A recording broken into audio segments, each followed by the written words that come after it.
अस्सलामुअलैकुम रहमतुल्लाहि वबरकातुहू। अल्लाह के नाम से शुरू जो बड़ा कृपालु और अत्यंत दयावान है। मैं हूं मोहम्मद नफीस अंसारी और आप देख रहे हैं द पॉलिटिकल। नुपुर शर्मा और नवीन जिंदल द्वारा नबी करीम सल्लल्लाहु अलैहि वसल्लम की गई गुस्ताखी पर सारा मुस्लिम देश बहुत ही गुस्से और गर्म की स्थिति में है। लेकिन इस बीच तालिबान ने भारतीय जनता पार्टी को बड़ी चेतावनी दी डाली है। कुछ ही दिन पहले नुपुर शर्मा ने टाइम्स नाउ के लाइव डिबेट में नबी करीम सल्लल्लाहु अलैहि वसल्लम और मां आयशा की खुलकर गुस्ताखी की। उसके बाद 1 जून 2022 को बीजेपी के दूसरे प्रवक्ता नवीन कुमार जिंदल ने एक ट्वीट कर पूरे माहौल को ही गर्म कर दिया।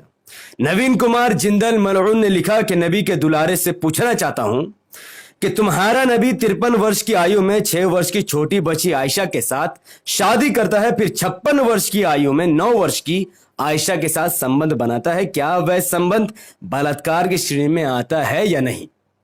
इस ट्वीट के बाद अरब देश में रहने वाला एक व्यक्ति ने नवीन जिंदल के इस विवादित, भड़काऊ और घटिया ट्वीट को रीट्वीट करते हुए इस पर बड़ी एक्शन लेने की मांग की।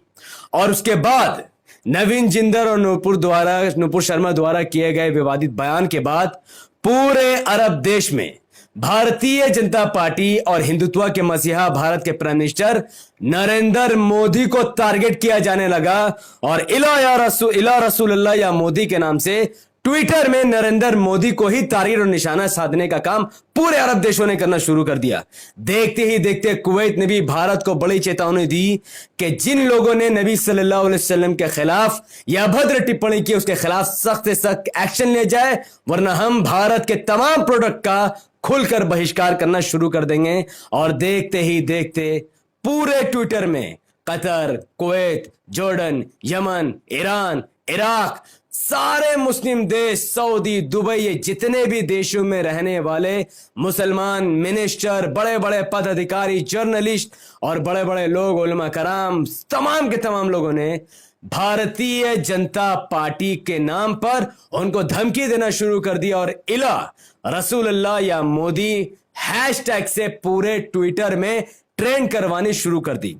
इन तमाम चीजों को देखकर भारतीय जनता पार्टी की होश उड़ गई कि अरब देश भारत पर इतना ज्यादा कैसे जागरूक है। आनन फानन में भारतीय जनता पार्टी ने नवीन कुमार को और नुपुर शर्मा को आनन फानन में पार्टी से बाहर का रास्ता दिखा दिया। और भारतीय जनता पार्टी ने एक निष्कासित पत्र जारी करते हुए जहां पर उन्होंने कहा कि श्री नवीन कुमार जिंदल को अपने सोशल मीडिया पर सांप्रदायिक सद्भावना भड़काने वाले विचार प्रकट किए हैं। यह भारतीय जनता पार्टी के मूल विचार के विरोध है। आपकी भारतीय जनता पार्टी की प्राथमिक सदस्यता तुरंत रद्द की जाती है और आप दोबारा किसी भी भारतीय जनता पार्टी के प्रोग्राम में हिस्सा नहीं ले पाएंगे। तो इस पत्र के साथ बीजेपी ने साफ कर दिया कि वो इस्लाम, मुसलमान और प्रोफेट मोहम्मद सल्लल्लाहु अलैहि वसल्लम के साथ है। और जिन लोगों ने उसके खिलाफ बयानबाजी दी उनको पार्टी से बाहर निकाल दिया गया। हालांकि हम सब जानते हैं कि यह सिवाय झूठ के और कुछ नहीं है। और नुपुर शर्मा ने भी आनन फानन में मुसलमानों से माफी मांगी। नुपुर शर्मा ने ट्वीट कर लिखा कि मैं पिछले कई दिनों से टीवी पर डिबेट पर जा रही थी, जहां रोजाना मेरे आराध्य शिव जी का अपमान किया जा रहा था। मेरे सामने यह कहा जा रहा था कि शिवलिंग नहीं, फव्वारा है। दिल्ली के हर फुटपाथ पर बहुत शिवलिंग पाए जाते हैं, आप वहां पर जाकर पूजा कर लो। मेरे सामने बार बार इस प्रकार की हमारे महादेव शिव जी के अपमान को मैं बर्दाश्त नहीं कर सकी, इसलिए मैंने रोष में आकर कुछ चीजें कह दी। अगर मेरे शब्दों में किसी के धार्मिक भावनाओं को ठेस पहुंची तो मैं अपने शब्द वापस लेती हूं। मेरी मंशा किसी को कष्ट पहुंचाने की कतई नहीं थी। तो नुपुर शर्मा के ऊपर जो पूरे अरब देशों ने प्रेशर बनाया, आखिरकार नुपुर शर्मा पार्टी से बाहर भी हुई, लेकिन साथ ही साथ उन्होंने मुसलमानों से माफी भी मांगी। और नवीन कुमार जिंदल भी पार्टी से निष्कासित किए जाने के बाद उन्होंने भी 5 जून 2022 को उसने ट्वीट किया। उसने कहा कि हम सभी धर्मों की आस्था का सम्मान करते हैं, लेकिन इस ढीठ का ट्वीट देखो। लेकिन सवाल सिर्फ उन मानसिकता वाले लोगों का है जो हमारे देवी देवताओं पर अभद्र टिप्पणियां करते हैं और नफरत फैलाते हैं। मैंने सिर्फ उन्हीं से एक सवाल पूछा था। उसका अर्थ यह नहीं कि हम किसी धर्म के खिलाफ हैं। यह ट्वीट 5 जून 2022 को आया है।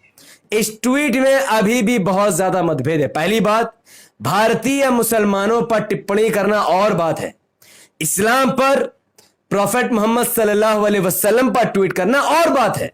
नवीन कुमार जिंदल ने जो ट्वीट किया था उसमें लिखा था कि हम नबी के उन दुलारों से पूछना चाहता हूं, तो नबी के दुलारे भारत के 20 करोड़ मुसलमान नहीं बल्कि पूरे दुनिया के 2 अरब मुसलमान हैं।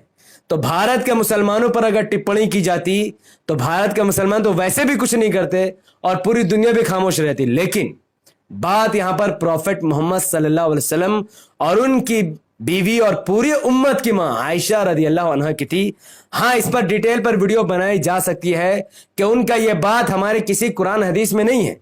जो बलात्कार वाली बात उन्होंने की है यह हमारे कुरान हदीस में नहीं है और इसका लॉजिकल आंसर भी इंशाल्लाह वो नेक्स्ट वीडियो में देंगे। लेकिन इनका खुले तौर पर इस तरीके से इस्लामोफोबिया फैलाना यह इन पर पूरी तरीके से भारी पड़ गया। और मजा तब आया जब तालिबान को इस बारे में पता चला और तालिबान के सरकार ने ऑफिशियली ट्वीट कर लिखा कि the Islamic Emirates of Afghanistan strongly condemn the use of derogatory word against the prophet of Islam, peace be upon him, by an official of the ruling party in India।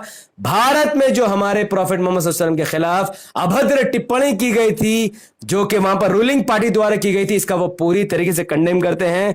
और उन्होंने लिखा, we argue that Indian government not to allow such fanatics to insult the holy religion of Islam and provoke the feeling of Muslim। ये बिल्कुल भी स्वीकार नहीं करेंगे कि वो हमारे इस्लाम के खिलाफ और मुसलमानों के फीलिंग के खिलाफ खिलवाड़ करे। ये बिल्कुल भी तालिबान बर्दाश्त नहीं करेगा। तो अब तालिबान की धमकी आई है आज, यानी 6 जून 2022, आज सुबह 10 बजे तालिबान की धमकी आई है। इस पर अब तक भारत ने ऑफिशियल तौर पर कोई भी प्रतिक्रिया नहीं दी है। सऊदी अरब ने भारत में हुए इस इस्लामोफोबिया के खिलाफ, नबी वसल्लम के गुस्ताखी के खिलाफ बहुत बड़ा कदम उठाया है, जिसकी चर्चा मैं अभी नहीं करूंगा, आने वाले नेक्स्ट वीडियो में करूंगा कि इतना बड़ा एक्शन सऊदी से शायद आप कभी भी उम्मीद नहीं कर सकते थे। लेकिन सवाल यह पैदा होता है, भारत के 20 करोड़ मुसलमान क्या कर रहे थे? भारत के 20 करोड़ मुसलमान बीजेपी पर प्रेशर बनाने में नाकाम साबित हुई है। तब जाकर बाहर देशों में रहने वाले मुसलमानों के प्रेशर की वजह से भारतीय जनता पार्टी ने नुपुर शर्मा और नवीन कुमार जिंदल को निष्कासित किया है। अगर भारत के किसी भी जुम्मन मुसलमानों को ऐसा लगता हो कि उनके योगदान की वजह से नवीन कुमार जिंदल या फिर नुपुर शर्मा को बीजेपी ने बाहर का रास्ता दिखाया है, तो उससे बड़ा मूर्ख और उससे बड़ा जाहिल इस दुनिया में कोई हो ही नहीं सकता है। क्योंकि भारत में जिस कोने कोने में एहतिजाज हुआ है वहां पर सिर्फ और सिर्फ मुसलमानों का ही नुकसान हुआ है। नुपुर शर्मा द्वारा दिए गए विवादित बयान पर जब उत्तर प्रदेश में मुसलमानों ने जो बंद का ऐलान किया था और जो छोटा मोटा फसाद फैल गया, उसमें 34 मुसलमानों पर NSA लगा दिया गया है। तो जिन कटमुल्लों की वजह से, जिन मौलानाओं की वजह से, जो वो जाहिल मौलाना जिनको इस पॉलिटिक्स का कोई समझ ही नहीं है, जो वोट देने के टाइम में किसी गैर लोगों को वोट दिलवा देते हैं और जब बात आती है अपने हिस्सेदारी की तो मुसलमानों को बहका कर रोड में ले आते हैं, उन मौलानाओं की वजह से 34 नौजवान मुसलमानों पर उत्तर प्रदेश की पुलिस ने नेशनल सिक्योरिटी एक्ट लगाकर उनकी जिंदगी हमेशा के लिए तबाह बर्बाद कर दी है। तो भारत के मुसलमानों से मैं बार बार कहता हूं कि आप तब तक बीजेपी पर प्रेशर नहीं बना सकते जब तक कि आप मुत्तहिद होकर AIMIM को वोट देना शुरू नहीं कर देते। जब तक मुसलमान भारत में ओवैसी साहब को अपना नेता नहीं मान लेता, जब तक भारत का मुसलमान अपनी पार्टी MIM को नहीं चुन लेता, जब तक भारत में AIMIM के दर्जनों विधायक और सांसद नहीं बन जाते, तब तक भारत सरकार पर प्रेशर बनाना 20 करोड़ मुसलमानों के लिए नामुमकिन है। तो ये सब कुछ UAE, Saudi, Yemen, Jordan, Iran, Iraq की वजह से हुआ है, ना कि भारत के 20 करोड़ मुसलमानों की वजह से हुआ है। नुपुर शर्मा और नवीन कुमार जिंदल ने जो नबी सल्लल्लाहु अलैहि वसल्लम की गुस्ताखी की इसका सबसे बड़ा जिम्मेदार भारत के वो जुम्मन डरपोक बेहया मुसलमान हैं जो अपनी राजनीति, अपनी पार्टी, अपने लीडर को छोड़कर गैरों में अपने वोटों का विभाजन करके कुरान हदीस को ताक में रखकर उनको ये सब बात बोलने का मौका दे रहे हैं। तो भारत के मुसलमानों को शर्म से डूब मरना चाहिए और शुक्रिया अदा करना चाहिए हमें उन देशों का जिन्होंने रसूलुल्लाह सल्लल्लाहु अलैहि वसल्लम के लिए बीजेपी से लड़ाई लड़ी, क्योंकि ये काम उनके लिए भी उतनी है जितना ही हमारा है। लेकिन अफसोस के भारत के मुसलमान ये जिम्मेदारी से दूर हो चुके और जहालत में डूब चुके हैं। खैर, आने वाली वीडियो में बात करेंगे सऊदी ने क्या एक्शन लिया इंडिया भारत सरकार पर। तब तक इस वीडियो को लाखों लोगों तक पहुंचाने के लिए इसको लाइक कीजिए, इसके लिंक को व्हाट्सएप, फेसबुक, इंस्टाग्राम जैसे सोशल मीडिया के प्लेटफॉर्म पर शेयर कीजिए। अपनी बातों को कमेंट पर रखिए कि नवीन कुमार जिंदल और नुपुर शर्मा दिए गए विवादित बयान पर आपका क्या योगदान रहा। क्या आपको जरा से भी शर्म आई कि आपने नबी करीम सल्लल्लाहु अलैहि वसल्लम के गुस्ताखे खिलाफ कुछ नहीं कर सकते, क्योंकि आपके पास ना पावर है, ना अपनी पार्टी आपकी खड़ी है, ना ही आपने अपना नेता चुना है। तो क्या इस वीडियो के बाद आप इमाम को वोट दोगे या वैसे सबको अपने नेता मानोगे या फिर जुम्मन बनकर मौलवी के चक्कर में रोडों में आकर अपनी जिंदगी खराब करोगे? फैसला आपके हाथों में है। कमेंट जरूर कीजिएगा। हमारे यूट्यूब चैनल द पॉलिटिकल को सब्सक्राइब कीजिए, बेल आइकन हिट कीजिए। अगर आप सब इस वीडियो को हमारे Facebook channel the political news पर देख रहे हैं तो इसे लाइक कीजिए, फॉलो कीजिए, 5 बड़े ग्रुप में शेयर कीजिए। मुझे अपनी दुआ में याद रखिए। बहुत बहुत शुक्रिया। अस्सलाम वालेकुम रहमतुल्लाहि व बरकातहू। अल्लाह की सलामती रहमत व बरकात अब तमाम भाई और बहनों पर हो। मैं अल्लाह हबीबी से